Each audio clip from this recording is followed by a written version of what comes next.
UC Trends 2020 is our series of video interviews bringing you the inside track on some of Silicon Valley's biggest technology providers. We'll speak to a member of their executive team to understand more about the business's plans for the next 12 to 18 months, but also bring you additional information on the character and personality of the organization and the leader themselves.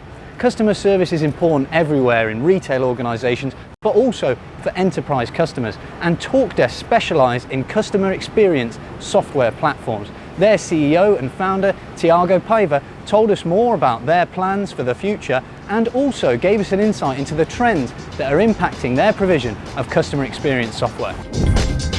So Thiago, thanks so much for having us into the San Francisco Talkdesk office. Thank you. Welcome. Well, it's really nice to be here. I know a bit of your story, but I wanted to understand, and the viewers will want to understand, how did you first get involved in the customer experience industry and customer experience provision, and how did you end up co-founding and now sitting here as CEO of Talkdesk? Yeah, so I'll give you the short version of it, or else I could go for a while. So I started Talkdesk right after college. So I was 24, right after my master's, and honestly, like, I was working from my parents' house, not very much money. You know, in Portugal, life is wasn't that good 8 years ago. It's been 8 years already. So one day there was a San Francisco company that was giving MacBook Pros away if you build something using telephony. And honestly, like, I put a list of 10 ideas in a piece of paper. One of them was, let's create a call center in the browser in 5 minutes. That was the tagline back then. Build it in 10 days. Submit it to the contest. Won. Was invited to come to San Francisco. Pitch Talkdesk, or the idea of Talkdesk 8 years ago in a conference. An investor was there and said, love the idea, do you want $50,000 to stay in America and build the company? And I said, why not? And that's it. 8 years later, here we are, 700 people growing, all because of an hackathon 8 years ago.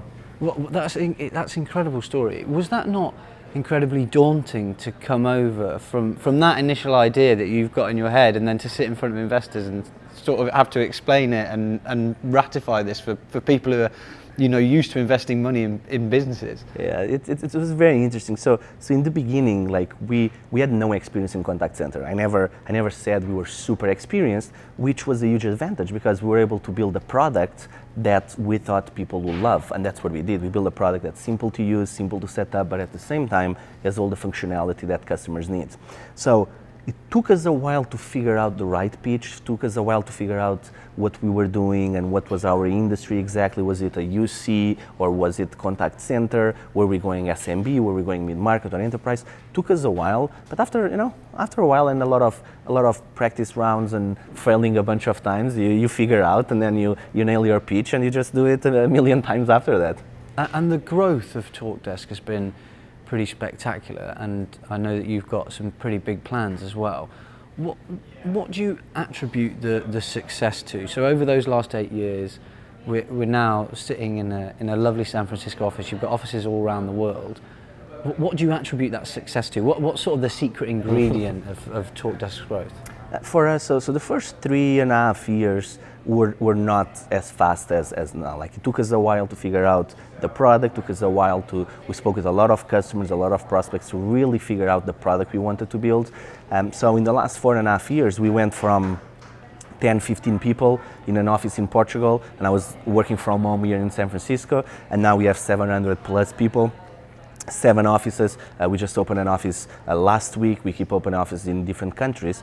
And if I have to choose one thing that makes Talkdesk different, is really, like, we are really obsessed over innovation and customer focus. So we talk with a lot of customers. Most of my days is flying and talking with customers, shadowing agents. I sit a lot with admins, supervisors, agents, buyers, and then we just go back to the lab and we have 400 plus, almost 500 engineers at this point, and we just build a lot of cool stuff, and that's useful, that's good to use, and that customers really love. So innovation, like this obsession over innovation, that's the number one thing for us at Talkdesk. Well, one of the things we really wanted to try and get across to the viewers in these interviews is what the culture and personality of the business is like. So in terms of that, first of all, innovation, How do you ensure that happens within a business? How can you get across your passion for innovation and the leadership team's passion for innovation as you grow so quickly? That's an interesting, and what we've learned is as you open more offices, kind of each office creates their own culture. So it's very interesting. The San Francisco office is different than the Salt Lake City office, different than the London office. What we try to do is we try to do a lot of activities, internal activities that make the innovation be the focus, innovation and customer. So the first thing is every year, every 6 months, we do a big hackathon where we have 700 people involved, everyone has ideas, everyone is building it together, and literally the company stops for 2 or 3 days, and all we do is we build a proof of concepts. And every single hackathon we've done, and we've been doing this since 2013, there's products that come out of it. So that's one thing, and by doing this, you kind of get everyone involved into being part of innovation and building products and customers, and not only the engineers. And the second thing is we make sure everyone visits as many customers as we can. Like we put a huge focus on talking with customers, happy customers, not so happy customers, and we really try to make an improvement every day. And I think the community, the industry, and everyone at Talkdesk values that, the innovation and customer focus, because in the end, it's great to build products, but our goal is to make customers happy. So that's all it matters to us, is innovation and customers. And I suppose the two marry together really nicely, because I know we've spoken in the past about Talkdesk hybrid spaces, and that effectively came from customer request, didn't it? Yep. Most of our ideas that you see, we've launched, I think in the last 12 months, we've launched 11 different products, and one of them was hybrid spaces. And we started working with big consulting companies like Accenture. And once we go into these Fortune 500 companies, Fortune 10 companies, which we have a few of them, they really say, look, we love your product, we love clouds, but at the same time we want the security of a private cloud. So can you guys do both? And that's why we launch hybrid spaces. Makes all the advantages of the cloud with all the security and privacy of a private cloud. So if we wanted to put together a Talkdesk highlight reel for the last 12 months, a montage of your favourite moments. I realise it's difficult because I think you've had something ridiculous like 600 new feature updates. You're talking about all the new products. What would you pick as sort of your main highlights from going back and looking at the last year? Wow, last 12 months have been out of control. So so we've done the partnership with Mitel at the beginning of last year, beginning of this year, I mean. We've done Open Talk last year where you were there, and we launched 7 products, thousands of people in the conference. So that kept me really busy during that event. So that was a big success. Wait for what's coming next. You're going to be even more busy. So we've done that. We've launched 11 products, like I said before. So we keep innovating on the product side. We also try to launch things, for example, 100% uptime. That's something our customers were asking, that our customers wanted to make sure we were, we had their back, and that's why we've launched such a big thing. So that was a big thing as well. But the most exciting thing is really how far the company has gone. Like we've hired 300 plus people in the last 12 months. 200 of them are engineers, and we keep on opening new offices. We opened 2 new offices in Portugal just in the last 7 months alone. We've changed 3 times office in the UK because we've been growing so much in the UK. So we just moved to a new one last week. So many things have happened. It's really difficult to choose one, but I think the next 12 months will be a lot more exciting. So the other thing I wanted to understand from you is Talkdesk, you place a real emphasis on utilizing emerging technologies to make things better for your customers and your customers' end customers. And I'm talking about artificial intelligence within your platforms. So I wanted to understand from you, over the future period, the next few years, what do you see as the main trends that are going to impact your provision of software? So obviously artificial intelligence, machine learning, but also, as well as emerging technology trends, there's workplace trends. We've seen a great rise in call center home workers and that sort of area. So from your perspective, what's going to be the main impact on Talkdesk? So in the next 12 months, this is where we want to get Talkdesk to. So we really want customers to come to Talkdesk and have everything they need end to end, from to be able to support their customers and to be able to do their work every single day. So things like security when you are working from home, making sure you have the tools all in one interface so you don't have to open 16 different windows. And that's why we've launched recently workforce management, QA, QM, and a lot of things that we are going to launch in the next 12 months that you'll see soon. So it's really, how do we invest in technology? Yes, AI, machine learning is all important, and we have an entire team, an entire office that only does that. But we also see like how can we make everything be integrated better together versus you just having 5 different tools from 5 different providers, and you hope that they all talk to each other, but in the end it's really difficult to manage.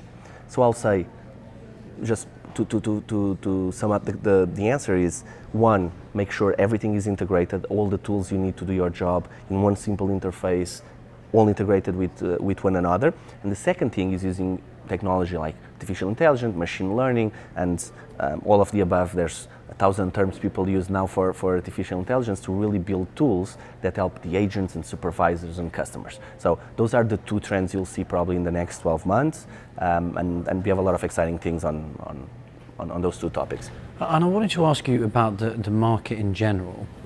Going forward over the next 12 to 18 months in 2020, do you think there's going to be any radical change in the contact center customer experience marketplace, or are we going to see more of the same? Obviously, we're seeing the rate of cloud uptake, mainly thanks to companies like yourself, showing businesses the real incentive for moving to cloud-based contact centers. But do you see anything else over the next 12 months, or are we going to see more of the same? I think that is definitely a big thing. We see bigger and bigger customers moving from their on-prem solutions to the clouds. But if you think really what's happening is like customers are becoming more demanding. And I've said this several times over the last few years, but every single year we see that trend rising significantly. So customers are more demanding, which means companies need better technology to support their customers.